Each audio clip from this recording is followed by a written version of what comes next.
buah roh, dan kali ini kesetiaan dari khotbah yang dituliskan oleh Reverend Alan Wood. Mari kita berdoa. Tuhan, pada saat ini kami mengucap syukur karena kami boleh belajar kembali tentang buah Roh Kudus. Tuhan, ajari kami tentang kesetiaan, salah satu buah Roh Kudus, agar kami boleh mengerjakannya di dalam pimpinan dan tuntunan Roh Kudus-Mu. Di dalam nama anak-Mu Yesus Kristus kami telah berdoa. Amin. Salah satu hal yang kita semua hargai adalah nasihat bermanfaat yang kita terima dari ayah kita selama bertahun-tahun kita dibentuk. Salah satu yang Reverend Alan Wood ingat ketika ia meninggalkan rumah, dan hal terbaik yang bisa didapat dari ayahnya adalah ketika ia diingatkan untuk menyikat gigi dan mandi setiap hari. Itu memberi dampak yang sangat dalam untuk dirinya. Kita pun mungkin juga punya sesuatu hal yang disampaikan oleh orang tua kita tentang hal yang sederhana dan berdampak untuk kita. 400 tahun yang lalu, William Shakespeare menulis drama Hamlet. Salah satu karakternya bernama Polonius. Mengucapkan selamat tinggal kepada putranya, dan ia berkata dalam bahasa puisi demikian. Di atas segalanya, berkatalah benar dan jujur pada dirimu sendiri. Dan kebenaran itu harus dijalani seperti adanya malam di satu hari yang tidak bisa dihindari. Dan karena kebenaran itu, kamu tidak dapat menjadi palsu bagi siapapun juga. Tercakup dalam kata-kata ini adalah gagasan bahwa ketika kita jujur dengan diri kita sendiri dan bertindak dengan integritas terhadap apa yang kita tahu benar, kita akan berurusan dengan orang lain dengan integritas yang sama. Kita semua akan dikenal dan dipercaya untuk kata-kata kita. Kata lain untuk yang dimaksudkan dari buah roh yaitu kesetiaan. Dinyatakan seperti yang dinyatakan oleh Paulus dalam Galatia 5 ayat 22 sampai 26. Buah roh adalah kesetiaan. Ini bukan tentang memiliki iman. Itu adalah hal yang sama sekali berbeda. Kesetiaan paling baik digambarkan dalam tindakan Allah terhadap umat manusia sejak awal keberadaan manusia itu sendiri. Ketika Tuhan menciptakan laki-laki dan perempuan, Ia memberi mereka izin untuk makan dari setiap pohon di taman. Dengan pengecualian satu. Pohon pengetahuan tentang yang baik dan yang jahat. Janganlah kamu makan dari pohon pengetahuan tentang yang baik dan yang jahat, karena ketika kamu memakannya, kamu pasti akan mati. Ini adalah janji penghakiman dari Tuhan yang keduanya menakutkan, baik menakutkan maupun dinyatakan secara spesifik. Sayangnya laki-laki dan perempuan itu gagal mempertahankan aturan yang satu-satunya ini. Adam hanya memerlukan satu hal untuk dia lakukan. Tapi ia gagal. Ini membawa Tuhan dari sudut pandang kita kepada sebuah dilema. Haruskah dia atau Allah sekarang menjalankan janjinya dan membunuh mereka? Atau membiarkan mereka pergi dengan satu peringatan? Jika dia membiarkan begitu saja, maka dia telah melanggar janjinya sendiri yang mengikatnya. Sebanyak apapun orang ataupun siapapun orang yang Dia ciptakan. Ini akan menyiratkan bahwa Tuhan tidak dapat dipercaya karena Dia tidak menepati janjinya. Kesetiaannya akan menjadi salah dan tidak sempurna. Konsekuensinya adalah bahwa mulai saat itu Allah menjadi tidak lagi dapat dipercaya. Dia bisa mengatakan satu hal kepada kita, tetapi kemudian bertindak berbeda. Lagi pula, siapa yang akan mempercayai seseorang yang tidak konsisten dan berubah pikiran terus-menerus? Di sisi lain Tuhan dapat melaksanakan pemenuhan janjinya dan tetap setia pada firman-Nya. Ini berarti kematian laki-laki dan perempuan yang ditetapkan Allah dan sangat dihargainya itu. Karena merekalah anak-anaknya, anak-anak Allah. Secara efektif Allah mengambil tindakan kedua ini. Karena Ia setia dan dapat dipercaya. Dia bisa dipercaya untuk melakukan apa yang Dia janjikan. Selama berabad-abad, Ia selalu bertindak konsisten dengan firman-Nya dalam hubungan dengan umat Allah. Sangat menarik bahwa kita juga melihat dalam episode hal yang berkaitan dengan Adam dan Hawa berikutnya, yaitu tentang dua atribut Allah yang lain, yaitu keadilan dan belas kasihannya. Keduanya terkait erat dengan kesetiaan. Keadilan Tuhan diberikan ketika pria dan wanita dilarang memasuki kembali taman tersebut. Sehingga mereka tidak bisa lagi makan dari pohon kehidupan. Jadi itu berarti kematian akan terjadi pada mereka. Janji Tuhan akhirnya terpenuhi. Atribut kedua adalah belas kasihannya. Bahwa Dia tidak mengeksekusi mereka dengan segera. Itu menunjukkan belas kasihan dan kasih sayangnya yang besar tanpa mengorbankan kesetiaan atau integritasnya.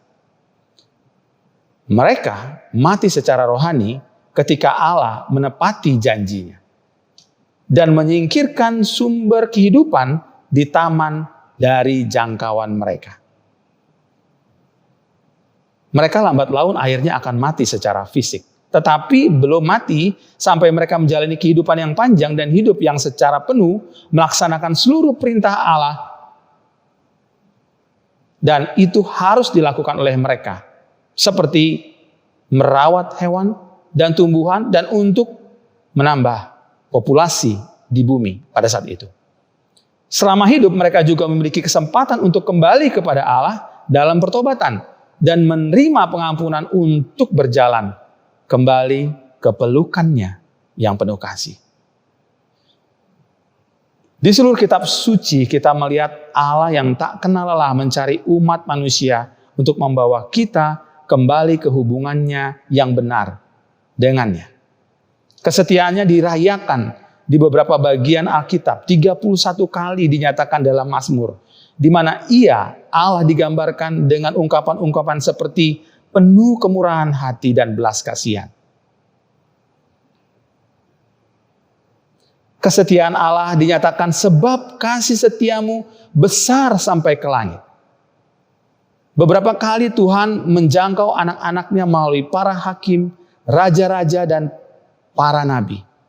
Terkadang Tuhan bahkan menggunakan para imam. Ini adalah kesetiaan Allah dalam tindakan. Segala yang Dia janjikan Dia penuhi. Tuhan itu setia, dapat dipercaya, dan bisa diandalkan. Bayangkan jika Tuhan tidak setia pada firman-Nya sejak awal. Maka Dia akan dipandang jahat oleh kita. Berubah-ubah dan tak terduga kekejamannya. Itu bukan gambaran dari Bapa kita yang pengasih di surga. Yang kita tahu dalam Mazmur 100 ayat 5, kesetiaannya dari generasi ke generasi. Janji paling penting yang dibuat Tuhan adalah bahwa Ia akan mengirimkan juru selamat untuk membebaskan umatnya dari belenggu dan kesesaraan. Ini akan menjadi tindakan terakhirnya untuk membawa manusia kembali dan kita melihat ini selesai dalam pengutusan putranya, Yesus Kristus. Dalam peristiwa kematian dan kebangkitan Yesus yang hanya satu kali. Ini Allah sekali lagi menunjukkan janji keselamatannya bagi semua orang. Kesetiaan ditunjukkan oleh Tuhan dalam melakukan apa yang Dia janjikan. Inilah sebabnya sekarang dapat dengan yakin kita setuju dengan Yohanes yang menyatakan di dalam 1 Yohanes 1 ayat 9, jika kita mengaku dosa kita maka Ia adalah setia dan adil sehingga Ia akan mengampuni segala dosa kita dan menyucikan kita dari segala kejahatan. Inilah jantung atau pusat dari kabar baik, Injil. Seperti kejatuhan Adam pada mulanya, Allah di dalam Kristus menunjukkan keadilan dan kesetiaan. Keadilan dijalani ketika dosa kita diperhitungkan oleh kematian Yesus. Hukuman mati atas keberdosaan kita telah dibayar. Tetapi janjinya secara penuh tidak selesai sampai di sana. Allah menunjukkan kesetiaannya dengan mengampuni dosa-dosa kita ketika kita mengakuinya. Dan janji pemurnian atau penyucian turut diberikan kepada kita melalui kehadiran Roh Kudus. Rohnya yang kudus yang memenuhi kita. Tetapi jangan membuat kesalahan yang sama seperti yang dilakukan Adam. Dengan berbohong pada dirinya sendiri. Di ayat 6 maupun di ayat yang ke-8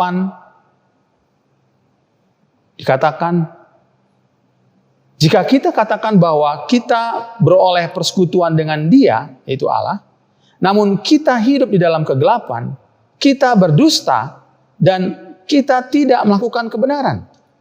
Dan jika kita berkata bahwa kita tidak berdosa, maka kita menipu diri kita sendiri dan kebenaran tidak ada di dalam kita. Itu yang dilakukan oleh Adam ketika ia berdusta. Hal yang disebutkan ini menandakan kurangnya integritas dan kesetiaan terhadap Tuhan. Kesetiaan seperti dalam semua buah roh memiliki dimensi vertikal dan horizontal. Vertikal berkaitan dengan hubungan kita dengan Tuhan, sebagaimana kita ketahui bahwa Allah itu setia. Sebagai anak-anaknya kita dipanggil untuk setia kepadanya.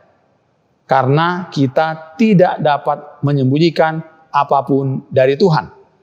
Sehingga tidaklah sulit untuk mempertahankan komunikasi yang terbuka dan tulus dengan Tuhan. Secara teratur berbicara dengannya tentang masalah besar dan kecil dalam hidup kita. Menjadi setia pada panggilan kita mengharuskan kita mendengarkan Allah dan mengetahui apa kehendaknya bagi hidup kita. Dimensi horizontal dari kesetiaan adalah dalam hubungan kita dengan orang lain.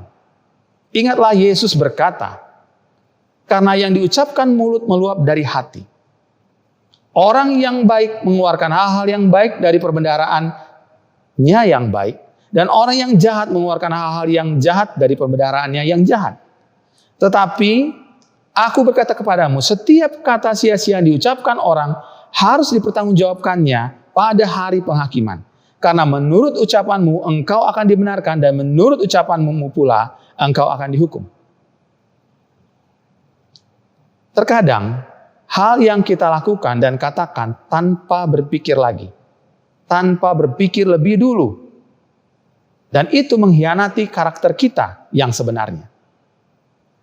Karakter yang Roh Kudus inginkan. Dan itu mengungkapkan kurangnya kesetiaan kita. Ibu Helen dan juga Pak Alan melalui banyak kesulitan dan cobaan selama pelayanan mereka. Yang lebih dari 40 tahun. Melalui itu semua, Allah telah membuktikan kesetiaannya berkali-kali kepada mereka. Dengan menyediakan keperluan mereka. secara berlimpah, membuat mereka aman di banyak tempat di mana mereka ada, baik dalam bahaya penyakit, terorisme, dan penganiayaan. Mereka dan kita juga saat ini dapat bergantung pada Tuhan dalam setiap keadaan, karena Dia Allah selalu setia. Semua orang Kristen adalah orang-orang munafik. Pernahkah Anda mendengar hal itu dikatakan oleh mereka yang tidak percaya?